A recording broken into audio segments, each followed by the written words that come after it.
Hey everybody, it's Jason Blaha here, and I'm just sitting here drinking my morning coffee. Got a hook grip on my cup. Getting ready to cook some breakfast, start squatting. Today I thought I would chat with you guys a little bit about this whole topic of bicep gains and why there are no secrets to it. Now, the reason I wanted to cover this morning, I was just looking through my social media and I saw 3 different ads for either special devices to train your biceps or tips and tricks of the 5 best exercises to build big arms. And then when you click in any of them, it's all a bunch of specific isolation work. And that's kind of the funny thing with this industry, because biceps are so visible in a t-shirt and we see them from the front and everything else are such a visible muscle. A lot of young men see big biceps on guys who train and they want that. And because it takes a long time for them to build big biceps, compared to the guys that they use as models or the guys who are demonstrating it, people assume there's some magic trick to it. And these people market on that. People market that idea and try to pretend like it's some sort of complex muscle. And the funny thing is, out of all of the muscles most people train, trying to get those muscles bigger, the biceps are the least complicated, meaning in terms of the way they function and the way that you recruit all the functions of the bicep and maximal muscle mass in it is probably less complicated than any other muscle you guys are likely to train. Such as the quads, the pecs, the delts, the traps. Those are the lats. Those are all more complex muscles. Biceps don't really do much. They do this. That's what they do. They draw the arm close to the shoulder. Now, some people say they pronate and supinate the wrist, but actually that uses almost no muscle fibers in it. That produces almost no results. So if you were to do that against resistance, it wouldn't really put any size on your arms. So again, that one doesn't matter so much, even though it's there, because there's no real strength component to it. But basically, that's what it does. Bend your elbow up. That's it. And here's the real tricks to it. Number one, these guys have all been lifting a long time. And I'm going to be very blunt with this. When you see a guy who is walking around, say he's 5'10", 200 pounds at 10 or 11% body fat, right? Pretty good sized guy. And he's got arms a certain size. Why would anyone out there honestly think that if they just figure out some sort of special curl, that if they have 20 pounds less muscle than him, that they're suddenly going to have arms that size? Does that really make a lot of sense to anybody when you think about it? Of course it doesn't. Of course it doesn't. That guy is overall bigger than you. That guy is carrying more muscle everywhere than most of you. He's got bigger pecs, bigger legs, bigger lats, bigger shoulders. Not just bigger arms. What I would suggest to a lot of people is to start thinking in terms of how can you make yourself bigger? How can you put your body into an entire anabolic state? Now, I'm not going to get into this. There's some concept that says, oh, well, the biggest movements are going to be the way to get your arms the biggest, because that's not necessarily true. And I'm not even going to tell you guys not to isolate muscles, because in some cases, some people might need to isolate a muscle to get the maximal development they want out of it. There are cases, even though I'm not a big fan of isolation work, I'm not even going to say that's true. What I'm going to say, though, is concentrating on 5 different sort of curls instead of getting big is not going to give you the arms of a guy who has 20 or 25 pounds more muscle than you, who's been training 8 years longer than you, and maybe uses some gear, maybe has good bicep genetics. All that's secondary, of course. That's another topic completely. But honestly, you need to get bigger. You need to get bigger. And if you think standing around doing a bunch of machine curls and cable curls and staying at 165 pounds is going to put 3 or 4 inches onto your biceps, you've lost your mind. And when we start looking at big lifts, what have we found when we look at, even in the 80s and 90s, they even did some research on this in high school kids, right? And high school football players and other people. If they had them do nothing but squats or squats and deadlifts and eat more food, all of their biceps grew.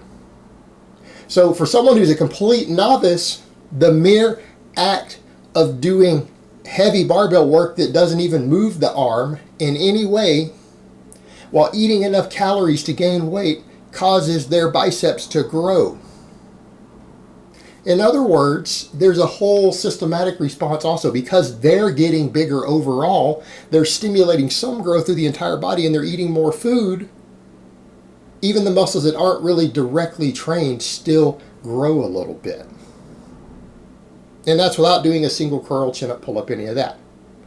Then we get over to the topic and we start looking at research on arm growth. Look, we have done a lot of studies. When I say we, I mean modern society. I don't mean we as in me and you. People get upset when you say that. We do a lot of look at this because people care about biceps so much. A lot of different things have been looked at in the anatomy and line of pull and EMG studies on what recruits the biceps. You know, none of that actually matters when we go to study the growth, though.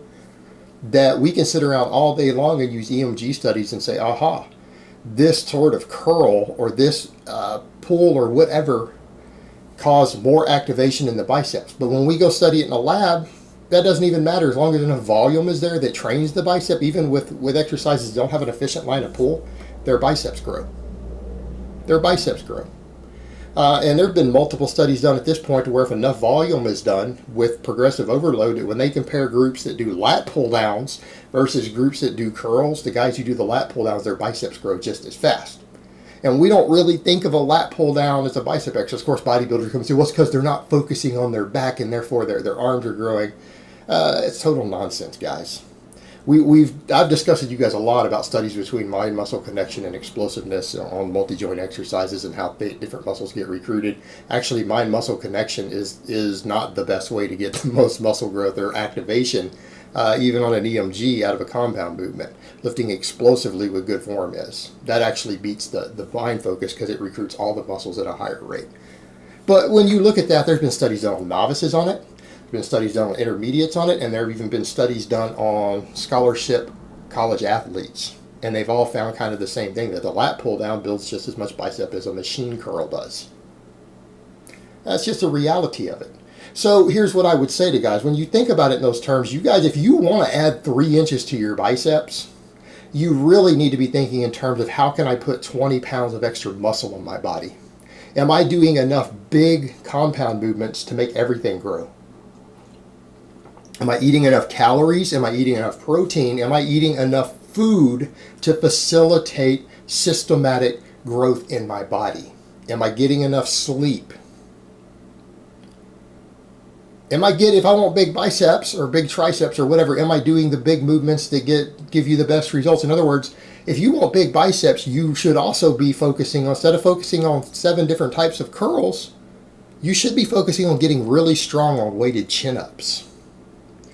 Maybe barbell rows. Those exercises are going to build the foundation of your biceps. They're going to give you a lot of muscle mass, but they're going to also facilitate growth through your entire body. Because the body doesn't like just one muscle to grow. All right, that's usually not the best way to break up the homeostasis in your body. And then when it comes over to actually doing an isolation movement, I want you guys to think about this. We also have the fact of there's a skill component to learning. And the bicep is not a complex muscle. So if you're getting as strong as you can on weighted chin-ups, and you're getting as strong as you can on rows, and you still need some extra bicep stimulation, I'm not going to argue that you don't. You guys know how I feel about isolation movements for the most part, but maybe you're that person who really does need to do some curls for your goals. Do you really think the biceps are so complex that 3 different types of curls are going to work the muscle differently? No, pick one sort of curl, and get strong on it. Pick a curl that you think is going to work. I don't care whether it's a straight bar cheat curl. I don't care whether it's an incline curl, but you need to pick something that's a full range of motion exercise so that you actually recruit the most muscle fibers possible in your bicep, a nice long full range of motion exercise, and train the hell out of it. Train the hell out of it consistently. If you care about your biceps that much, they're that important to you, you would focus upon overall growth. You would focus on the big compounds that hit your arms the hardest. And again, things like rows, weighted chin-ups from a dead hang. And then you would train the hell out of some curls. And you would pick one really good sort of curl. You don't sit there and say, oh, let me go look and see, can I find how to do a spider curl on the back of a thing, or, a cable concentrate. No, pick yourself one nice, effective exercise, like a standing barbell curl, whether it's a cheat one or a strict one, or maybe an incline curl that puts a stretch on the bicep, right? Pick yourself a good, effective exercise, train that exercise. Get some volume in with it. Train the hell out of it. But don't sit around freaking out because your connective tissue hurts because you picked the wrong one. So if you sit around and you're doing something on a machine and it puts too much stress on your bicep at the bottom or whatever, and you start getting tendonitis in there, or because, you know, again, you're trying to use so much weight and that, you know, you're curling your wrist up, don't complain. Pick one of those time-proven big movements or effective movements that guys have been using for biceps for years. If they're that important to you, just pick one isolation. It's not a complicated muscle. The only reason you are isolating a bicep is because you feel that the other big movements are maybe leaving a few muscle fibers behind.